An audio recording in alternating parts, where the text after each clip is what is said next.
చాలా బ్రహ్మాండమైన ప్రారంభం జరిగింది. గౌరవ ఉప ముఖ్యమంత్రి గారే రావటం, ఒక ముఖ్యమైన అంశం మీద మనం చర్చ ప్రారంభించడం. నేను చర్చ ప్రారంభించే ముందు ఓట్ ఆఫ్ థ్యాంక్స్ చెప్పే అవకాశం నాకు ఇవ్వలేదు, కానీ ఓట్ ఆఫ్ థ్యాంక్స్ అవకాశం కనుక ఇస్తే ఒక మాట చెప్పాలనుకున్నాను. I know that I not going to give vote of thanks anyways. ఆ మాట ఏంటంటే, ఈ రోజున ఈ ప్రోగ్రాం ఇంత జరిగినా 2 సంవత్సరాలుగా తెలంగాణలో భూముల విషయాల మీద రకరకాల అంశాలు మీరు ఏదైతే విన్నారో, సాదా బైనామా రెగ్యులేషన్ దగ్గర నుంచి, ల్యాండ్ లా రివ్యూ దగ్గర నుంచి, ల్యాండ్ రికార్డ్స్ మోడరేషన్ దగ్గర నుంచి, వాటన్నిటిలో ఒక అకాడమిషియన్ అయ్యుండి కూడా సంబంధం లేకపోయినా నాకెందుకులే పాఠాలు చెప్పుకుంటానో లేదా ఆఫీస్లో కూర్చుంటే సరిపోతుంది అనుకోకుండా 2 సంవత్సరాల నుంచి సెక్రటరీ చెప్పుల తిరగటం అంటాం కదా, ఆ నానుడు వాడుకోవచ్చు. ఇక్కడ ఈ నల్సా రిజిస్ట్రార్ గారు చెప్పులరిగా తిరిగారు సెక్రటరీకి, ఇక్కడికి, రకరకాల ఆఫీసులకి, సిసిఎల్ ఆఫీస్కి. అందుకే ఈ రోజున ఈ స్థాయి దాకా వచ్చాం. 12 ఏళ్ళ నుంచి ఒక 12 ఏళ్ళ నుంచి ల్యాండ్ మీద పనిచేస్తున్న అనుభవాలు చూస్తున్నాను. యాజ్ అన్ అకాడమిషియన్ ఆయన ఈరోజు ఇంత ఎఫర్ట్ పెట్టారు కాబట్టి ఇంత జరుగుతుంది ఇక్కడ. కాబట్టి ఈ చర్చ జరగడానికి ముందు చివరిలో చెప్పొచ్చుకోవాలి, మొదట్లో చెప్పుకోవాలి. మనం అందరం ఒక్కసారి లేచి చప్పట్లు కొట్టండి. I'm really mean it. It could not have happened without the registrar. Thank you very much sir. Thank you. Deputy CM గారు ఇక్కడ రావడానికి కూడా వారే కారణం, కాబట్టి అందుకు కూడా మరొకసారి ధన్యవాదాలు. ఇక రెండవ వ్యక్తి తన జీవిత కాలం పాటు భూముల కోసం, రైతుల కోసం పనిచేస్తున్న వ్యక్తి. తన లైఫ్ అంతా కూడా, ఆయన కూడా ఒక ప్రొఫెసరే. ఒక 6 ఏళ్ల పాటు సిఎస్సిపి చైర్మన్గా పనిచేశారు వాళ్ళు. కానీ గత 40 సంవత్సరాలుగా పేదల, రైతుల, భూముల సమస్యల మీదనే జీవితాన్ని త్యాగం చేసినట్టుగా పనిచేస్తున్నారు ఆయన.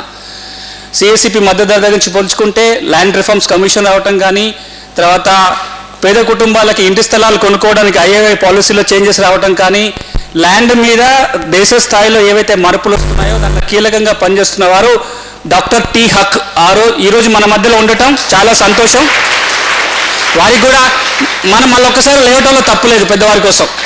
Thank you so much. Thank you sir. Thank you so much. మీరిద్దరు ఉన్నారు, మాకు చాలా సంతోషం.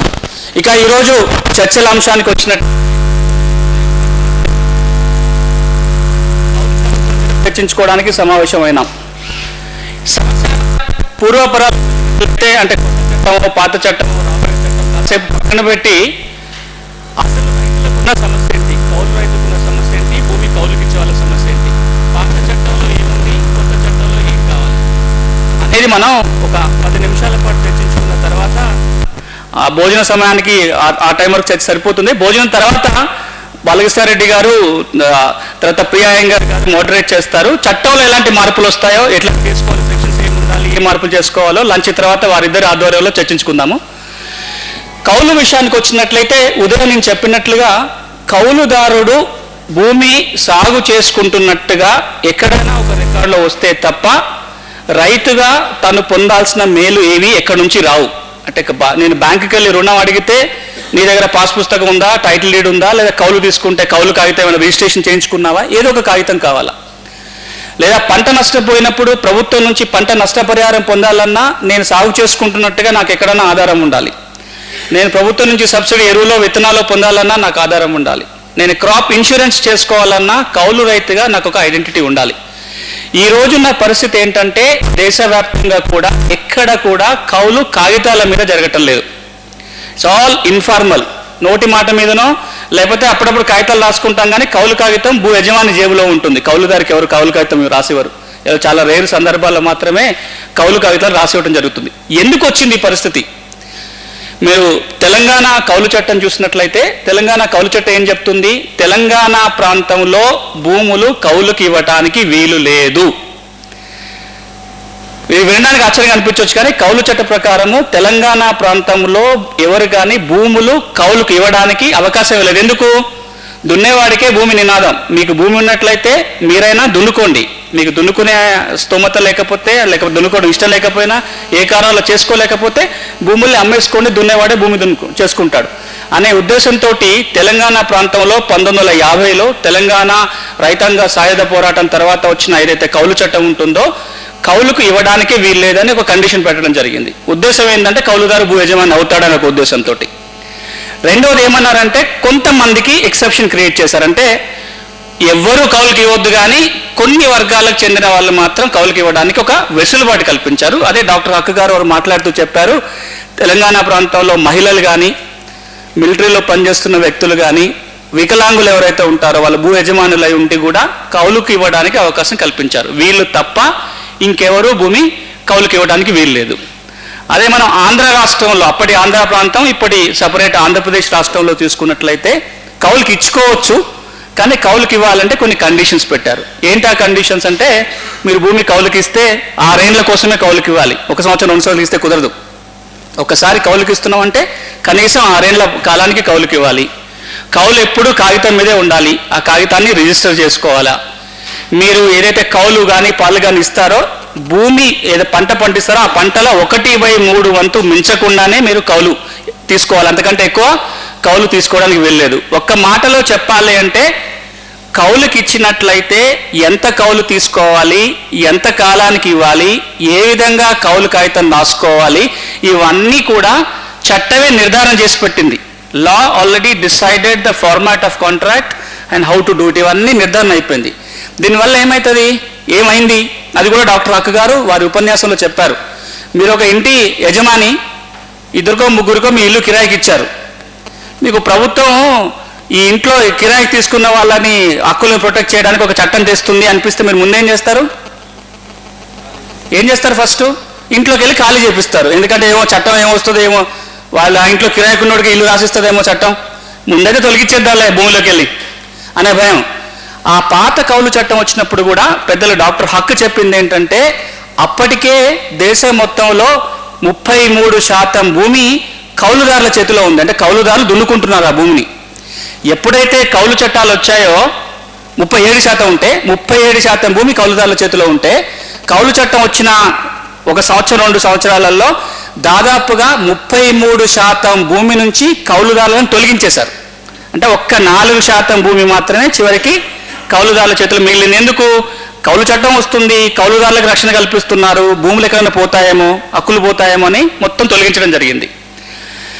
ఇప్పుడు ఆ చట్టం యొక్క ఫలితాలు చూసుకున్నట్లయితే, నేను ఇంతకుముందు ప్రారంభ ఉపన్యాసంలో కూడా చెప్పాను, తెలంగాణలో వచ్చిన కౌలుదారి చట్టం ప్రపంచంలో ఒక చాలా ఎఫెక్టివ్ కౌలుదారి చట్టం. అప్పటి పరిస్థితుల్లో తీసుకున్నట్లయితే, ఇప్పుడు పరిస్థితుల్లో కాదు. ఇప్పుడు ఏమన్నారు, ఎవరైతే పలానా తారీఖు నాటికి కౌలుదారులుగా ఉన్నారో వాళ్ళందరినీ రక్షిత కౌలుదారులుగా ప్రకటించడం జరిగింది. పీటీలు అంటాం, ప్రొటెక్టెడ్ టెనెంట్స్ అంటాం. రక్షిత కౌలుదారులుగా ప్రకటన జరిగితే వాళ్ళకి 38E సర్టిఫికెట్ ఇచ్చేవాళ్ళు. 38E సర్టిఫికెట్ అని ఉంటుంది. 38E సర్టిఫికెట్ కనుక ఎవరికైనా కౌలుదారికి వచ్చేస్తే ఆయన భూ యజమాని కింద సమానం. అంటే మేము చట్టాలు నేర్పించేటప్పుడు వీళ్ళందరూ లా టీచర్స్ ఉన్నారు, మా టీచర్స్, వాళ్ళు చెప్తుంటారు, once tenant is always a tenant. అంటే ఒకసారి కౌలుదారుగా ఉంటే ఎప్పుడైనా కౌలుదారుగా ఉండాలి, భూ యజమాని కాలేడు అని. అలాంటి లీగల్ ప్రిన్సిపల్ని కూడా వయోలేట్ చేసుకుంటూ తెలంగాణలో కౌలుదారులకి మేలు చేయడం కోసం రక్షిత కౌలుదారులని భూ యజమానులుగా చేసిన సందర్భం ఉంది. అది అప్పటి పరిస్థితుల్లో.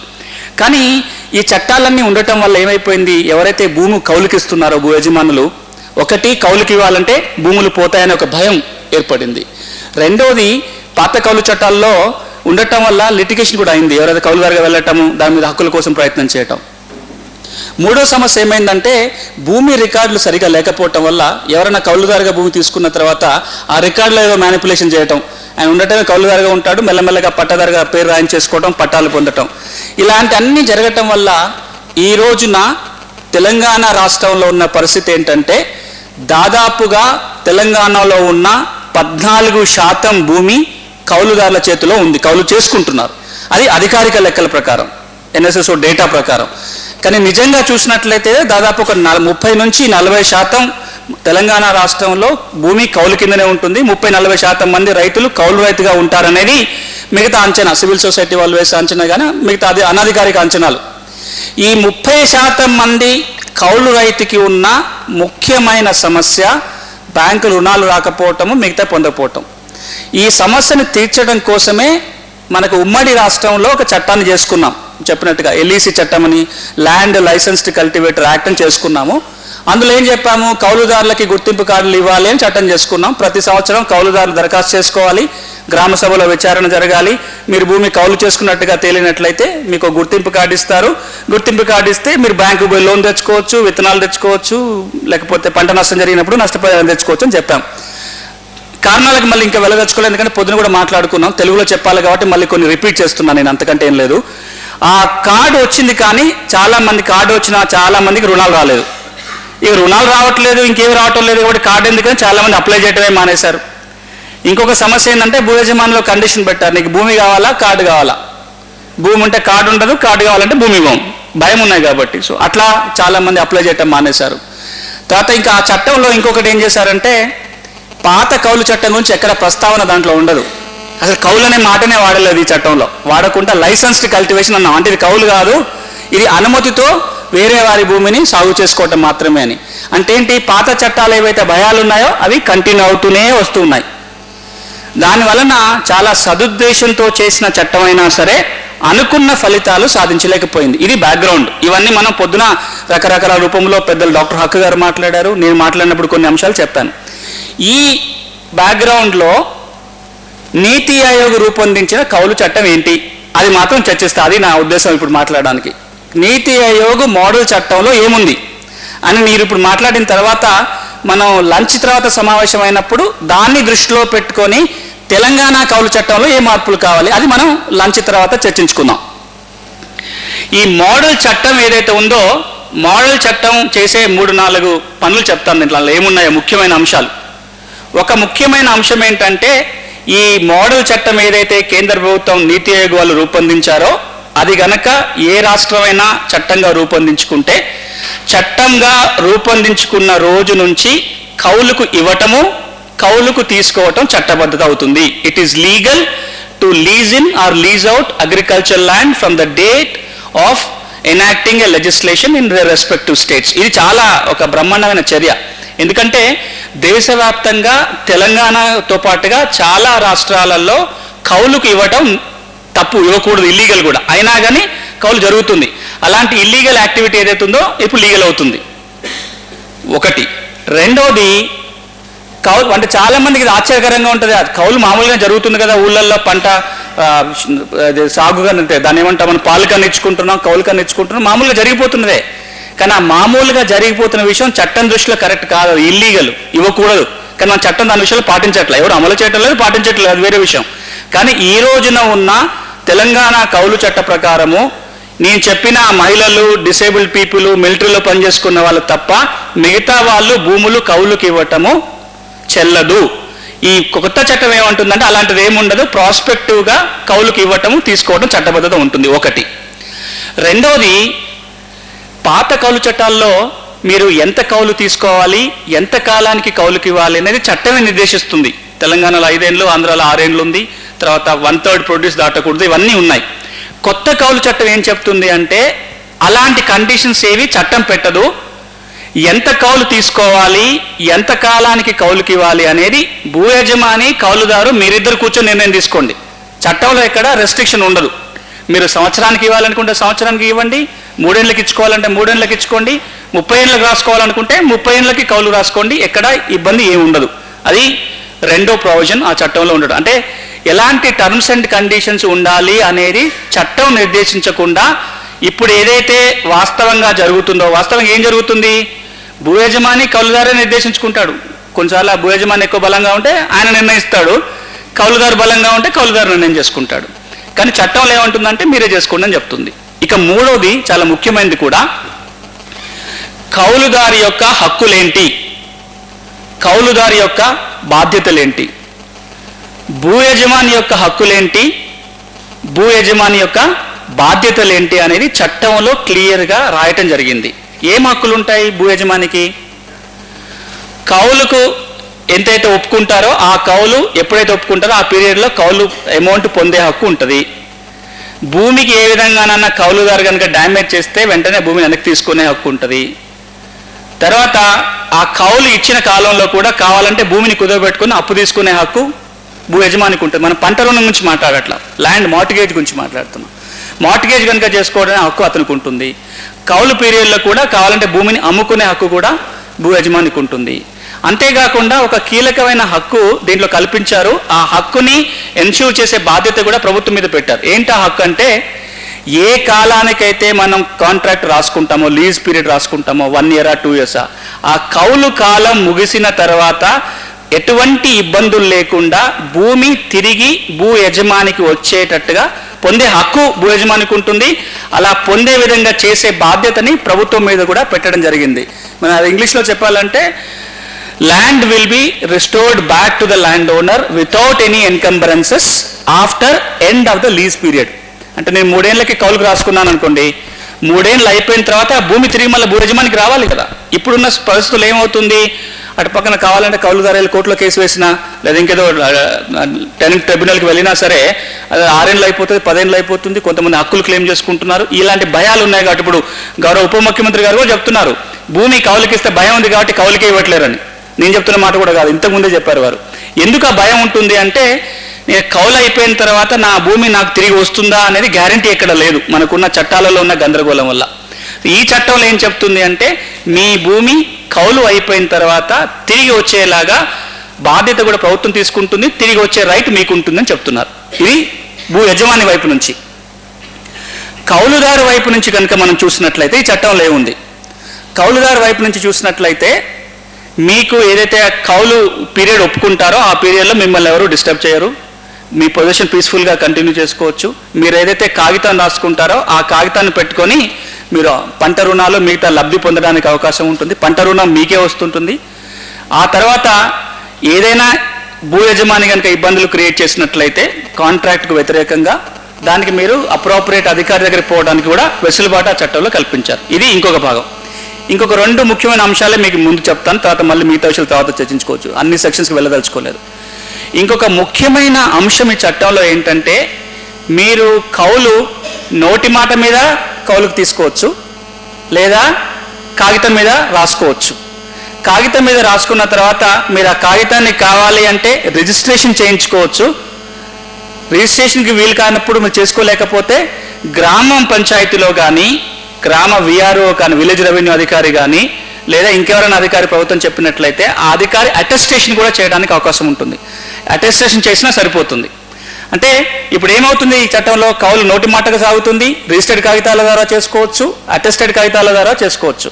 కానీ ఒక్కొక్క దానికి ఒక్కొక్క రకమైన ఇన్సెంటివ్స్ ఉన్నాయి. మీరు కనుక డాక్యుమెంట్ని రిజిస్టర్ చేసుకున్నారనుకోండి, చట్టంలో మీకు ఇంకెక్కువ భద్రతలు వస్తాయి. అటు టెనెంట్కి కానీ ఇటు ల్యాండ్ ఓనర్కి కానీ మీ హక్కులు ఇంకా భద్రంగా ఉంటాయి. లేదా మాకు రిజిస్ట్రేషన్ అంటే గొడవ, మళ్ళీ ఒకసారి భూములు రిజిస్ట్రేషన్ చేస్తే మళ్ళీ భూములకు మీద ఇబ్బంది అవుతుందో అని ఒక అప్రెన్షన్ ఉంటే రిజిస్ట్రేషన్ చేయించుకోవాల్సిన పని కూడా లేదు. ఏం చేయొచ్చు, అక్కడ సర్పంచ్ దగ్గర కానీ ఎవరైతే డిసిగ్నేటెడ్ ఆఫీసర్ ఉంటారో గ్రామంలో వాళ్ళ అటెస్టేషన్ కనుక చేస్తే ఈ అటెస్టెడ్ డాక్యుమెంట్ని తీసుకెళ్ళిపోయి మీరు లోన్ తెచ్చుకోవడానికి కానీ మిగతా దానికి ఉపయోగపడుతుంది. ఇది కూడా లేదు, నేను నోటి మాట మీద చేసుకుంటే నోటి మాట మీద చేసుకోండి, కానీ మీరు నోటి మాట మీద కనుక కౌలు ఇచ్చినా తీసుకున్నా సరే చట్టంలో పొందుపరిచిన రక్షణలు మీకు రావు. అటు భూ యజమానికి ఆ రక్షణలు రావు, కౌలుదారు కూడా లోన్ తీసుకోవడానికి కానీ మిగతా దాన్ని కానీ వీలు కాదు నోటి మాట మీద తీసుకుంటే. ఇది చట్టంలో పేర్కొన్న అంశం. ఇంకా చివరిగా ఈ చట్టం అమలులో ఇటు భూ యజమానికి ఏమైనా ఇబ్బందులు ఉన్నా, కౌలుదారికి ఏమైనా సమస్యలు ఉన్నా ఎక్కడికి పోవాలి, కంప్లైంట్ ఎక్కడ చేసుకోవాలి, రిడ్రెసల్ మెకానిజమ్స్ ఏ ఉన్నాయి అని దాంట్లో పొందుపరిచారు. అందులో ఏం చెప్పారంటే, ఏదైనా వివాదం వస్తే భూ యజమానికి కౌలుదారికి మధ్యలో కనుక వివాదం వచ్చినట్లయితే మీరు ముందు సామరస్యకంగా మీ మధ్యలో మీరు పరిష్కారం చేసుకోండి. ఒక ఆర్బిట్రేటర్ అంటే మీ గ్రామంలో పెద్దల ద్వారానో లేదా మీకు మీరుగా పరిష్కారానికి ముందు ప్రయత్నం చేయండి.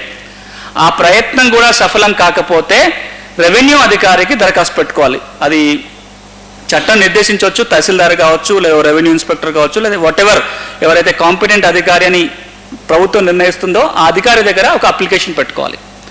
అక్కడ కూడా మీకు అనుకూలమైన నిర్ణయం రాలేదు, మీకు ఇంకా ఇబ్బంది ఉంది అనుకుంటే appeal will go to RDO, second appeal goes to జిల్లా కలెక్టర్, జాయింట్ కలెక్టర్ దగ్గరికి వెళ్తుంది. ఇంకా అక్కడే ఫైనల్. ఇంకా ఎక్కడ సివిల్ కోర్టుకు కానీ ఇంకే స్థాయికి కానీ ఈ పిటిషన్ తీసుకువెళ్ళడానికి అవకాశం లేదు. అది అడ్జుడికేషన్ మెకానిజం. ఇక చివరిగా ఈ చట్టం ఇంకొక ముఖ్యమైన మాట చెప్పింది. అదేంటంటే, ఈ చట్టం అమలులోకి వచ్చిన తేదీ నుంచి కౌలుకు సంబంధించి రూల్స్ అండ్ రెగ్యులేషన్స్ ఈ చట్ట ప్రకారమే ఉంటాయి, పాత చట్టాలన్నీ రద్దవుతాయి. అంటే అది ఎల్ఈసి చట్టం కావచ్చు, లేకపోతే 1950 వచ్చిన కౌలుదారి చట్టం కావచ్చు, ఇవి రెండు కూడా రద్దయిపోయి కొత్తగా వచ్చిన చట్టం అమల్లోకి వస్తుంది. ఓవరాల్గా చూసినట్లయితే భూ యజమానికి భయాలు లేకుండా కౌలుదారికి భూమి తీసుకునే విధంగా అన్ని వర్గాల వాళ్ళ ఇంట్రెస్ట్ని బ్యాలెన్స్ చేయడానికి అటెంప్ట్ చేసిన ఒక ప్రయత్నం ఇది ఈ కౌలు చట్టం. ఏ చట్టమైనా సరే ఆ చట్టం ఏవైతే రకరకాల ఎఫెక్టెడ్ పార్టీస్ ఉంటారో వాళ్ళ ఇంట్రెస్ట్ని బ్యాలెన్స్ చేయాలి. కౌలు విషయానికి వచ్చినట్లయితే ఎవరెవరు ఇంట్రెస్టెడ్ పార్టీలు? భూ యజమాని, కౌలుదారు, ప్రభుత్వం, తర్వాత అప్పులు ఇచ్చేవాళ్ళు, బ్యాంకర్సు, ఇన్సూరెన్స్ కంపెనీలు, అగ్రికల్చర్ డిపార్ట్మెంట్, ఇవి రకరకాల వర్గాలు కౌలుకు సంబంధించి. ఈ అందరి ఇంట్రెస్ట్ని బ్యాలెన్స్ చేస్తూ ఒక చట్టం రూపొందించాలి. పాత కౌలుదారి చట్టం ఒక పక్కన ఉంటుంది, అంటే పూర్తిగా టెనెంట్ ఓరియంటెడ్గా ఉంటుంది. అలా ఉన్నా సరే మనం టెనెంట్కి కావాల్సిన రక్షణలు ఇవ్వలేకపోయినాము, భూములు ఇవ్వలేకపోయినాము. ఇప్పుడు ఈ కొత్త చట్టం ఏం చేస్తుందంటే ఈ అన్ని వర్గాల యొక్క ఇంట్రెస్ట్ని బ్యాలెన్స్ చేయడానికి ఒక అటెంప్ట్ జరిగింది, ఒక ప్రయత్నం జరిగింది. అంటే అటు యజమాని హక్కులు ఉండాలి, టెనెంట్కి హక్కులు ఉండాలి, బ్యాంక్ ఇచ్చేవాడు చాలా అంటే భద్రతతో కూడిన ఒక రుణం ఇవ్వడానికి అవకాశం కల్పించాలి, మిగతా అన్ని వర్గాలకు సాటిస్ఫై చేయాలనే ఉద్దేశంతో ఈ చట్టం ఒక ఎఫర్ట్ చేయడం జరిగింది. And before I close let me tell you this, అంటే ఒక ఇంపార్టెంట్ అంశం ఏంటంటే ఇప్పుడు ఈ చట్టం అవసరమా? ఒకటి క్వశ్చన్. పాత చట్టం ఉంది కదా, ఎల్ఈసి చట్టం ఉంది, పాత కౌలు చట్టం ఉంది. ఈ సందర్భంలో తెలంగాణ రాష్ట్రానికి కానీ దేశవ్యాప్తంగా కొత్త చట్టం అవసరమా? రెండోది, ఒకవేళ కొత్త చట్టం చేస్తే చాలా అప్రహెన్షన్స్ ఉన్నాయి. ఇక ఇప్పుడు భూ యజమానుల రక్షణ కోసం మాత్రమే ఈ కొత్త చట్టం వస్తుంది, ఒక అప్రహెన్షన్ నడుస్తుంది, ఒక అపోహ నడుస్తుంది. రెండోది, భూసేకరణ చట్టంల కింద భూములు తీసుకోలేకపోతున్నారు కాబట్టి కొత్త కౌలు చట్టం వస్తే కొత్త కౌలు చట్టం కింద భూసేకరణ చేయడం ఈజీ అవుతుంది అనే ఒక అప్రహెన్షన్ నడుస్తుంది. కొన్ని పెద్ద పెద్దలు రాశారు ఆ మాటలు కూడా. మూడో అప్రహెన్షన్ ఏం నడుస్తుంది అంటే ఒకప్పుడు కాంట్రాక్ట్ ఫార్మింగ్ అడ్డం పెట్టుకొని తర్వాత కార్పొరేట్ ఫార్మింగ్ అడ్డం పెట్టుకొని ఎట్లయితే కంపెనీలు భూములు వ్యవసాయం కోసం తీసుకున్నాయో ఈ కొత్త చట్టం వస్తే కూడా కంపెనీలన్నీ భూములు తీసేసుకుంటాయనే ఇంకొక భయం తయారవుతుంది. ఇక నాలుగో భయం ఏముందంటే టోటల్గా పాత చట్టాలన్నిటిని బుట్టదాఖలు చేసేసి అసలు రైతులు మొత్తాన్ని వ్యవసాయం నుంచి బయట పంపించే ఒక ప్రయత్నం జరుగుతుంది. ఇది అందులో భాగంగా అగ్రికల్చర్ ఎగ్జిట్ పాలసీలో భాగంగా ఇదంతా జరుగుతుంది. ఇన్ని అప్రహెన్షన్స్ ఉన్నాయి. నేను ఒక్కటే మాట చెప్తాను, కొత్త కౌలు చట్టం రావటం వలన నేను పేర్కొన్న ఈ 4-5 వర్గాలు ఉన్నాయో వాళ్ళకి ఏమవుతుందో చూద్దాం. మంచి జరుగుతుందా, చెడు జరుగుతుందా, లేదా ఇప్పుడు ఉన్న పరిస్థితే కంటిన్యూ అవుతుందా? మనం మొట్టమొదటిగా భూమి యజమానుల వైపు నుంచే చూద్దాం. భూ యజమానుల వైపు నుంచి చూస్తే కొత్త చట్టం వస్తే భూ యజమానులకి మంచి జరుగుతుందా, నష్టం జరుగుతుందా, లేకపోతే ఏమి జరగదా? నా దృష్టిలో పాత చట్టంతో పోల్చుకున్నట్లయితే భూ యజమానుల వైపు నుంచి కనుక మనం ఆలోచిస్తే తప్పకుండా భూ యజమానులకి కొంచెం బెటర్ ప్రొటెక్షన్ ఉంటుంది కాబట్టి వీళ్ళ భయాలు కొంత తగ్గే అవకాశాలు ఉంటాయి తప్ప పెరగవు. So there is not going to be any loss or damage to a landowner. In fact, landowner will be in a better position with the new legislation. అవునా కదా? భూ యజమానులకైతే నష్టం జరగదు. కాసేపు వాళ్ళని పక్కన పెడదాం. కౌలుదారు వైపు నుంచి ఆలోచిద్దాం. కౌలుదారులకి పాత కౌలు చట్టం ఉంటే బాగుంటుందా, ఇప్పుడు మనం మాట్లాడుకుంటున్న కొత్త కౌలు చట్టం ఉంటే బాగుంటుందా, ఇంకేదైనా ఉంటే బాగుంటుందా?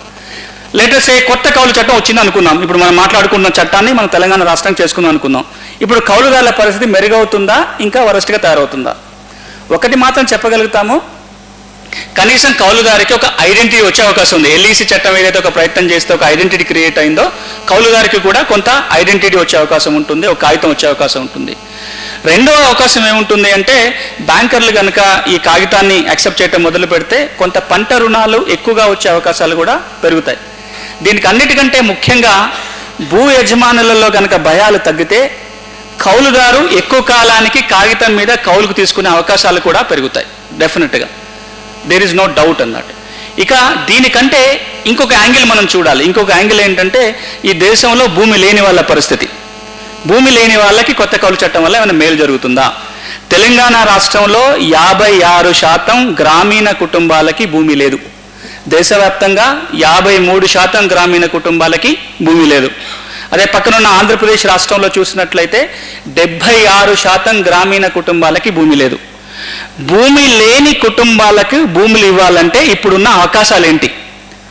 భూదాన్ భూముల పంపిణీయా, సీలింగ్ మిగులు భూముల పంపిణీనా, లేకపోతే ప్రభుత్వ భూముల పంపిణీ? మన తెలంగాణ ఆంధ్ర కలుపుకుంటే దేశం మొత్తంలోనే అతి ఎక్కువ భూములు పంచిన ప్రాంతాలు. దేశం మొత్తంలో పంచిన ప్రభుత్వ భూములలో 28% భూములు ఒక్క తెలంగాణ ఆంధ్రప్రదేశ్లోనే పంపిణీ జరిగింది. We're highest in land reforms in that sense. ఇప్పుడు అన్ని అవకాశాలు ఉన్నాయా? అవన్నీ మెల్లమెల్లగా అవకాశాలు మూసుకుంటూనే వస్తున్నాయి. కాబట్టి ఇప్పుడు మనం ల్యాండ్ పర్చేజ్ గురించి మాట్లాడుకుంటున్నాం. సెర్పు ద్వారా జరిగిన ల్యాండ్ పర్చేజ్ కావచ్చు, కేసీఆర్ గారు ముఖ్యమంత్రి అయిన తర్వాత కూడా దళితులకి 3 ఎకరాల భూమిని కొనిచ్చే కార్యక్రమాలు జరుగుతున్నాయి. ఎందుకంటే మిగతా అవకాశాలు సన్నగిల్లాయి కాబట్టి. కౌలు కనుక మనం లిబరలైజ్ కనుక చేస్తే డాక్టర్ హక్ లాంటి పెద్దలు చెప్పే మాట ఏంటంటే ఎక్కువ మంది భూమి లేని పేదవాళ్ళు భూములు కౌలుకు పొందటానికి అవకాశాలు పెరుగుతాయి. చాలా చాలా స్టడీస్ చెప్తున్నాయి, చాలా పెద్దల అనుభవాలు కూడా చెప్తున్నాయి. ఏంటంటే కౌలు మార్కెట్ని కనుక ఓపెన్ అప్ చేస్తే ఎక్కువ మంది కౌలుకు మేలు జరుగుతుందని ఒక అవకాశం ఉంది. ఓకే, నా ఇప్పుడు కార్పొరేట్ వరల్డ్ గురించి చూద్దాం. కంపెనీలకు ఏమైనా ఈ చట్టాన్ని అడ్డం పెట్టుకొని భూములు కౌలుకు తీసుకునే అవకాశం ఉంటుందా? ఈ చట్టంలో చాలా కేటగారికల్గా ఉంటుంది. ఇది రైతుల కోసం చేస్తున్న చట్టం. అంటే ఒక రైతు కౌలుకు తీసుకోగలుగుతారు తప్ప కంపెనీలు కౌలు చేయడానికి ఈ చట్టంలో అవకాశమే లేదు. ఇంకొక మాట గట్టిగా చెప్తాను, డాక్టర్ హక్ గారిని మీరు ఈ కమిటీకి బాధ్యత తీసుకోవాలి అని చెప్పినప్పుడు చట్టం రాస్తాను, కానీ రైతుల కోసం చట్టం అయితేనే నా కమిటీ చైర్మన్గా ఉంటాను, మీరు ఇంకేమైనా ఇంట్రెస్ట్ అయితే ఇంకొక కమిటీ వేసుకోండి, ఇంకో చట్టం చేసుకోండి అని చెప్పారు ఆయన. సో ఆ చట్టంలో కార్పొరేట్ ఇంట్రెస్ట్లకు వచ్చే అవకాశం లేదు. మరీ ముఖ్యంగా ఆయన చైర్మన్ ఉన్నంతకాలం I don't think he will allow any kind of a corporate farming through this kind of a legislation. ఒకటి. ఇక రెండోది భూసేకరణకు సంబంధించి ఇదేదో భూసేకరణకి సైడ్ డోర్ లాగా పనికొస్తుంది అని చెప్పేసి కొంత చర్చ జరిగింది.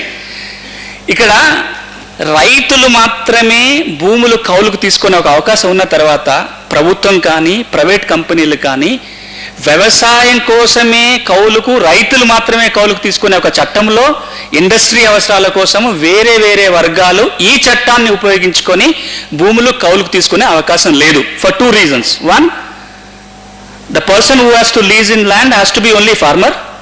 Number 2, leasing is only for agricultural purposes, agriculture and allied activities, not for anything else. అంటే వ్యవసాయం చేసుకోవటం కోసం కౌలుకు తీసుకోవడానికి మాత్రమే ఈ చట్టం ఉపయోగపడుతుంది తప్ప వ్యవసాయం కోసం కానీ వేరే అవసరాల కోసం ఈ చట్టం ఉపయోగపడదు. కాబట్టి ఆ ఇంట్రెస్ట్ మనకు ప్రొటెక్ట్ అయింది. సో ఈ విధంగా మనం కనుక చూసినట్లయితే ఏ ఏ వర్గాలకైతే ఈ చట్టంతో అవసరం ఉందో ఆ వర్గాలన్నీ కూడా ఈ చట్టం రావటం ద్వారా ఇంకొంచెం మెరుగైన పరిస్థితులకు వెళ్ళే అవకాశం ఉందే తప్ప ఒక అడుగు కిందికి వెళ్ళే అవకాశం లేదు. ఇంకొక మాట కూడా చెప్తాను, ఈ చట్టం కనుక మనం రూపొందించుకోకపోతే ఇంకా రాబోయే రోజులు ఏమవుతుంది అంటే కౌలుదారు ఎప్పటి కూడా without identity he will continue to farm without any kind of benefits. ఈ ఎల్ఈసి చట్టంలో కూడా రోజు ఒక 4-5 ఏళ్ల డేటా తీసుకున్నట్లయితే 5,40,40,000 మంది కార్డులు పొందిన సందర్భం నుంచి ఈ సంవత్సరం నాకు తెలిసి 2 రాష్ట్రాలకు కలుపుకుంటే కూడా 1,00,000 కార్డులు కూడా ఇవ్వలేకపోయినాం 2 రాష్ట్రాల్లో కూడా. అంటే దాని యొక్క ఉపయోగాలు లేకుండా పోయి మంచి ఉద్దేశంతో వచ్చింది. ఇంకొక మాట చెప్తున్నాను, ఆ చట్టాన్ని విమర్శించుకోవడం కోసం కాదు, ఆ చట్టాన్ని రూపొందించడంలో కూడా వాళ్ళు కీలక పాత్ర వహించారు. నేను కూడా అందులో ఇన్వాల్వ్ అయ్యాను, డాక్టర్ హక్గా ఇన్వాల్వ్ అయ్యారు. దాని నుంచి కొంత నేర్చుకున్నాం. There are lot of learnings from implementation of LEC act. There are positives, negatives, but what we're now saying after 5 years it is not completely addressing the situation. To improve the situation you have to change it. And who is saying that? A person who is involved in drafting it is also saying that you need to change it. So ఇది సందర్భం. నేను ఎక్కువ సమయం తీసుకోను. రాబోయే 2-3 గంటల్లో మన చర్చ అంతా దేని చుట్టూ ఉండాలి అంటే ఇగో ఇది ఒక మోడల్ చట్టం అక్కడ ఉంది, మన పాత కౌలు చట్టం ఇక్కడ ఉంది, ఎల్ఈసి చట్టం ఇక్కడ ఉంది, సమస్యలు ఏంటో మన అందరికీ తెలిసింది, మళ్ళీ చెప్పాల్సిన పని లేదు. ఈ దృక్పథంతో చూసినట్లయితే తెలంగాణకి ఎట్లాంటి మార్పులు చేస్తే ఉపయోగం ఉంటుంది. మోడల్ చట్టం ఉంది కాబట్టి మొత్తం తీసుకోవాల్సిన పని ఏమి లేదు, లేదా ఇంకేమైనా మనం బెటర్ సొల్యూషన్స్ ఆలోచించుకోవడానికి అవకాశం ఉంటుంది. So we will meet post lunch focusing our discussion what exactly are the needed legal changes in existing tenancy laws of Telangana. Before I announce a break for lunch, it's almost 1:30, we can assemble here around 2:15. అంటే మళ్ళీ 2:15కి తిరిగి ఇక్కడికి వద్దాము. కానీ మనం వెళ్ళే ముందు లోపల ఇంకొక మాట చెప్తాను, భూమి చట్టాలన్నీ కూడా మిగతా చట్టాలతో పాటుగా 60 ఏళ్ల కింద 70 ఏళ్ల కింద 80 ఏళ్ల కింద తయారు చేసుకున్న భూ చట్టాలు. అప్పుడున్న కాంటెక్స్లో ఆ చట్టాలను చూడాలి. భూముల సర్వే కూడా తెలంగాణలో చిట్టచివరిగా జరిగిన భూమి సర్వే 1940-50లో జరిగింది. చట్టం కానీ ప్రాక్టీస్ కానీ ఏం చెప్తుందంటే ప్రతి 30 ఏళ్ళకు ఒకసారి భూముల సర్వే రీసర్వే జరగాలి. జరగకపోతే ఫీల్డ్ రియాలిటీ తెలియదు, we cannot have a better administration. Similar way you need to at least revise your land legislations every 30 years, the way you resurvey your land every 30 years. ఎందుకంటే భూముల విషయంలో సమాజంలో చాలా మార్పులు వస్తూ పోతూ ఉంటాయి. ఆ మార్పులకు అనుగుణంగా చట్టాలు ఉండాలి. ఈ రోజున్న కౌలు చట్టానికి వాస్తవంగా జరుగుతున్న పరిస్థితికి ఎక్కడ పోలిక లేదు. చట్టం ఒకటి చెప్తుంది, నిజంగా జరుగుతున్న విషయాలు వేరు. So this is very high time that you look into the grassroots level situation, what is happening. Your law should reflect the field reality. At least your law should drive change in the society. Forget about driving the change. First, at least your law should be in tune with the reality. In comes to tenancy law, you are not even in tune with the reality. Let us first get the law in tune with the reality. If possible, make changes which can guide the society. So let's come back post-lunch, discuss how we can tune the tenancy law of Telangana to reflect the field reality. If possible, make little more progressive changes in the tenancy law. So with these few words, let me thank one and all one more time. Let us break for lunch. Come back at 2:15. 2:15కి తిరిగి మళ్ళీ ఇక్కడ సమావేశంగా చర్చించుకుందాం. Thank you very much.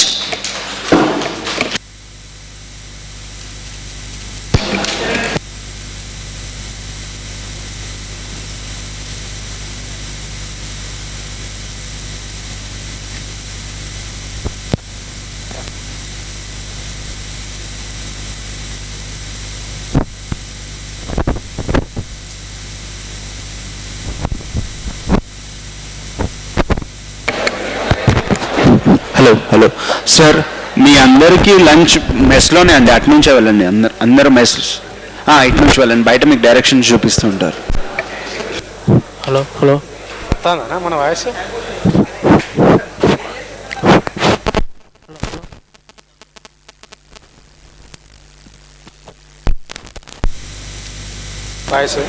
Voice వస్తుందిగా.